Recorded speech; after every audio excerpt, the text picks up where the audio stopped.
Пусть будет доволен ими Аллах. Люди очень тепло и быстро откликнулись на призыв наш. И материально, и вещами, и имуществом, и мебелью, и продуктами.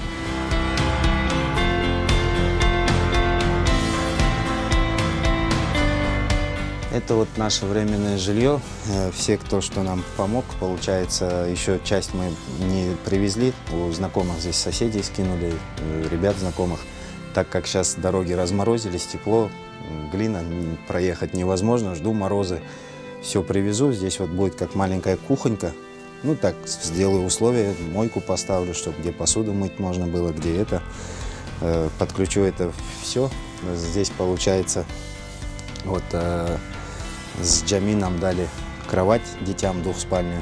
Пока как бы здесь оно все, сейчас занесем сюда все шкафы, поставим, все это разложим, поставим. Ну и как вот так будем начинать все заново.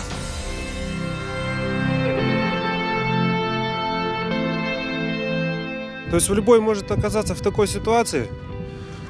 Ну и поскольку чужой беды не бывает, вот, я пришел помочь посильно.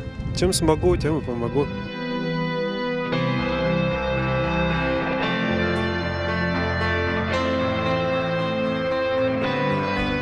Это наши обычаи, у крым-татар это и есть.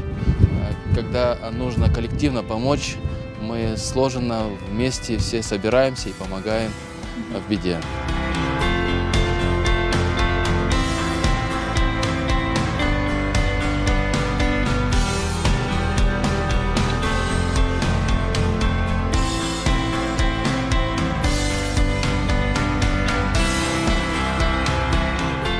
Планируем, сейчас потеплеет, здесь тихо-тихо на старом месте возводить дом.